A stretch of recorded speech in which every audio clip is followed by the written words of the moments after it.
வாப்பா. என் மகன் பெத்தராசு நிலம் கோர்ட் வாசல மிதிச்சுக்கிட்டு இருக்கான்.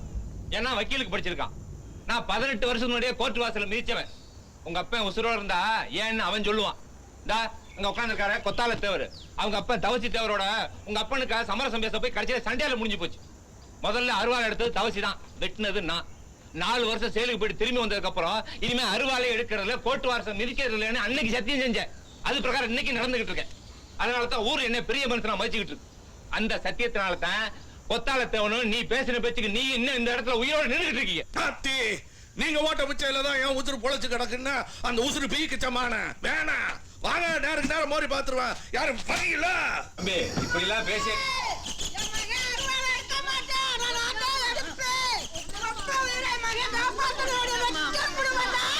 அம்மா உண்டா பிச்சு பிடி தம்பி வெறும் கூத்தடிச்சு எல்லாரையும் உசிப்பு எல்லாம் வேண்டாம். சும்மா சோடிச்ச கேஸ் தானே, வாபஸ் வாங்க. எது சோடிச்சு கேசுங்கிறியா? என் நிலத்தை விலை பேசுறிய? நான் கொடுக்கல. பெரிய மனுஷன் அருவாளால இங்க அருவாளும் பேச பாயும் பேச. இப்ப சொல்றேன், எல்லாரும் கேட்டுக்கிறங்க. சொல்லுங்க மாப்ள. கோடிக்கணக்கில் ஒட்டி கொடுத்தாலே என் நிலத்தை விற்க மாட்டேன். நான் உட்காந்துருக்காரு கோயம்புத்தூர் கொண்டராசு. அவர் கிணத்துல தான் தண்ணி வருது. அம்பிட்டு தண்ணி தான் எடுத்தா அவர் கிணத்துல வாங்கி குடிச்சுக்கிற வேண்டியதுதானே. அவர் விற்பாரு எதை வேணா. எதை வேணா விற்பாரு. என்னையவா சொல்ற? உனக்கு பின்னால ஒண்ணுமே தெரியாத மாதிரி உட்காந்து இருக்காரு கொத்தால தவிர. அவரு விற்பாரு எதை வேணா. மறுவாதி கட்டு போயிடும். சாட்சிக்காரன் சண்டைக்காரன் ஆக்கிறாரு. கொத்தாரா உனக்கு தைரியம் இருந்தா நேரடியா போது. எதுக்கு பெருமாடி முன்னாள் இருந்து பின்னால இருந்து கல்லறிற? இது பெரிய மனுஷன் உட்கார்ற சபை. கொண்டா அங்கனக்குள்ள என்ன பேச்சு? பிராது கொடுத்தவனா என்கிட்ட பேசு. என்ன இது பெரிய மனுஷன் உட்கார்ற சபைக்கிறியா? நானும் அதான்யா. இப்ப சொல்றேன் கேட்டுக்கிறேங்க. இந்த பஞ்சாயத்துல வச்சு சொல்றேன். என் சொத்துல கொஞ்சத்தை பொதுவுக்கு எழுதி வச்சிடுறேன். நாயக்கரையும் எழுதி வைக்க சொல்லுங்க. பெரிய மனுஷன் ஒத்துக்கிறேன். என்ன பேச தெரிஞ்சிட்டு பேசியா? பொதுவுக்கு இதுக்குன்னு பேசிக்கிட்டு கொட்ட போறேன் கொடுப்பேன். இப்ப சொல்றேயா, என் நிலத்துல ஒரு பகுதியை 15 அடியில தண்ணி வர்ற அந்த கிணத்தையும் சின்ன கோளாறுபட்டி மக்களுக்கு எழுதி கொடுக்கிறேன். எங்க நாயகரை கொடுக்க சொல்லுவா. என்ன எழுதி கொடுக்கணும்னு சொல்ற? ஒரு காலத்துல ஜமீனா இருந்தப்போ இந்த ஊரே அவருக்கு தான் சொந்தம். அவர் எழுதி கொடுக்காததா? இப்ப ஏதோ கோவத்துல பேசுற.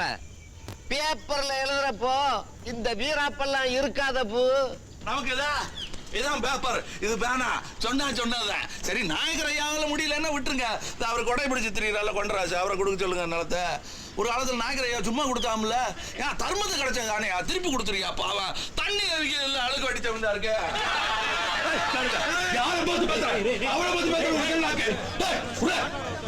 அவரு அழுக்கு வழியா நீ தான் அழுக்கு. எங்க நைனாவை பத்தி நீ பத்திரியா? சிங்கப்பூர்ல சண்டித்தனை செஞ்சு சவுக்கால் அடிச்சு தூக்கி போடாங்க உன்னைய. எனக்கு எல்லாம் தெரியும்டா உன்னை பத்தி. இன்ச்சா தெரியும். எல்லாம் தெரியுமாவில? சரி எல்லாம் தெரியும்னா எனக்கு இப்ப அரிக்குது. எங்க இருக்கீங்க? உனக்கு எங்க அரிக்குதோ தெரியாதப்பா. ஆனா கொத்தால தேவனுக்கு அரிப்படுத்தா சொரியற கருவினி அது எனக்கு தெரியும். நான் கருவி இல்ல, உறவு. நாய்க்கரையா சொல்லட்டு என் சொத்தை யாருக்கு வேணும்னாலும் எழுதி தர்றேன். நான் சொத்தை கொடுத்துறேன். ஆனா கொத்தால தேவ மாதிரி சொத்துக்காக உறவு விட்டு கொடுக்க மாட்டேன். உன் நிலம் வேணும், உன் கிணறு வேணும். அதுக்காக அவர் அண்ணன் பொண்ணை விட்டு கொடுத்துட்டாரு. அதுக்கு மேல சொத்து கிடைக்குதுன்னா பொண்டாட்டியை விட்டு கொடுத்துருவாரு.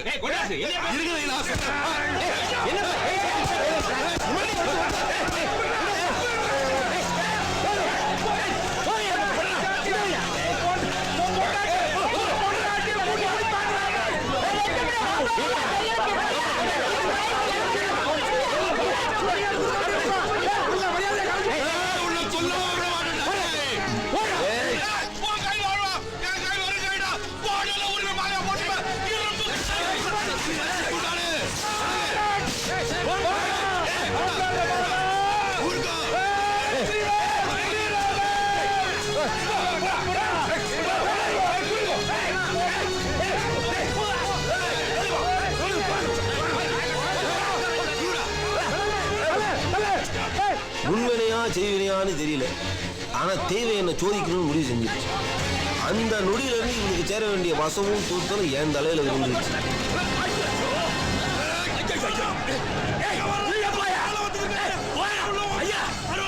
எல்லாத்தையும் தாங்கிட்டு அவனுக்கு ஒரு இடி தாங்கியா நின்று